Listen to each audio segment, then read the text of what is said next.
আসসালামু আলাইকুম। আশা করি সকলেই ভালো আছেন।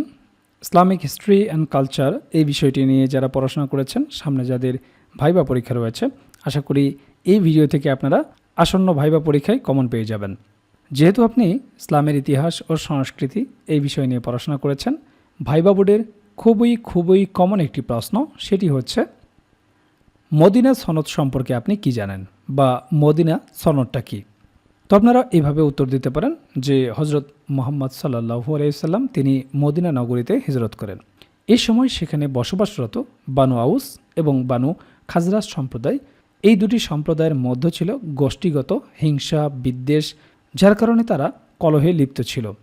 এই দুটি সম্প্রদায়ের মধ্যে ছিল না কোনো ভ্রাতৃত্ব, ছিল না কোনো সম্প্রতি।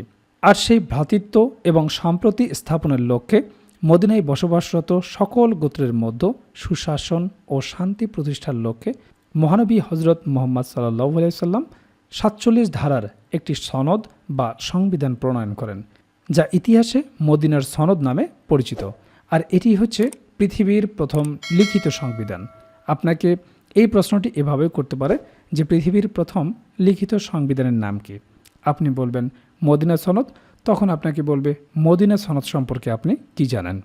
এরপরে আপনাকে জিজ্ঞেস করতে পারে মদিনার পূর্ব নাম কি ছিল। তো আপনারা জানেন যে মদিনার পূর্ব নাম ছিল ইয়াসরিব। আপনাকে জিজ্ঞেস করতে পারে যে বাইতুল মাল কি।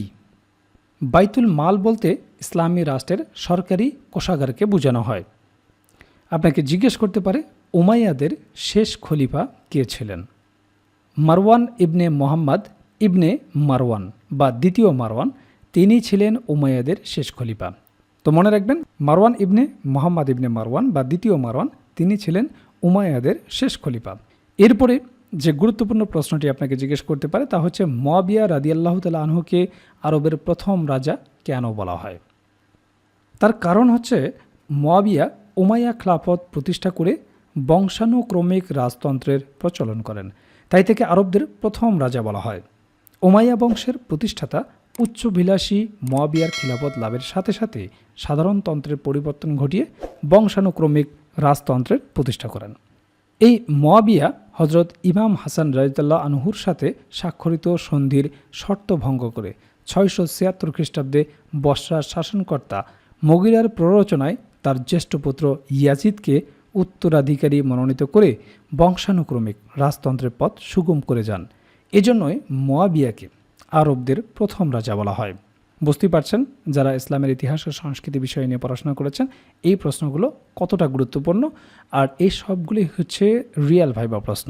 তো আপনারা দেখলেন ভাইবা বোর্ডে কী ধরনের প্রশ্নগুলো জিজ্ঞেস করা হয়, কোন কোন বিষয় থেকে প্রশ্ন জিজ্ঞেস করা হয়। আর এই বিষয়গুলো নিয়েই আমরা তৈরি করেছি প্রাইমারি ভাইবার জন্য কমপ্লিট একটা প্যাকেজ, যে প্যাকেজে আপনার বিষয়ভিত্তিক ভাইবা প্রশ্ন তো থাকবে, একেবারে রিয়েল ভাইবার আলোকে বিষয়ভিত্তিক নোটটি তৈরি করা হয়েছে। এছাড়াও আপনারা জানেন যে ডিপার্টমেন্টে আপনি ভাইবা দিতে যাবেন, সেই ডিপার্টমেন্ট সম্পর্কে অবশ্যই আপনাকে প্রশ্ন জিজ্ঞেস করতে পারে। তো সেই বিষয় সম্পর্কে একটা ভাইবা নোট থাকবে, প্রাইমারি সম্পর্কিত একটা ভাইবা নোট থাকবে। প্রাইমারি ভাইবাই অবশ্যই আপনাকে অনুবাদ জিজ্ঞেস করবে, অনুবাদের উপর একটা ভাইবা নোট থাকবে, যেগুলো প্র্যাকটিস করে গেলেই যথেষ্ট। এরপর আপনার নিজ জেলা সম্পর্কে অবশ্যই আপনাকে দু একটি প্রশ্ন জিজ্ঞেস করতে পারে। আপনার জেলা কেন বিখ্যাত, আপনার জেলা দর্শনীয় স্থান কি, আপনার জেলার নামকরণ ইতিহাস কি, বিখ্যাত খাবার কি, ভাষা ও সংস্কৃতি সম্পর্কে জিজ্ঞেস করতে পারে, মুক্তিযুদ্ধে কী অবদান রেখেছিল, নানাবিধ গুরুত্বপূর্ণ প্রশ্ন থেকে আপনাকে দু চারটি প্রশ্ন জিজ্ঞেস করতে পারে। তো সে সম্পর্কিত আপনার জেলার ওপর সুন্দর একটা সাজানো গোছানো নোট থাকবে। এছাড়াও ১৯৪৭ থেকে শুরু করে বর্তমান সমসাময়িক পর্যন্ত গুরুত্বপূর্ণ বিষয়ের উপর যে সমস্ত প্রশ্নগুলো আপনাকে জিজ্ঞেস করতে পারে, সেই বিষয়গুলো নিয়ে সুন্দরভাবে সাজানো গোছানো একটা সাধারণ জ্ঞান ভাইবা নোট থাকবে। এছাড়াও আপনারা জানেন যে প্রাইমারি ভাইবা বোর্ডে বাংলা ব্যাকরণ এবং সাহিত্য অংশ থেকে বেসিক কিছু প্রশ্ন জিজ্ঞেস করে থাকে, সে বিষয়ে একটি ভাইবা নোট থাকবে।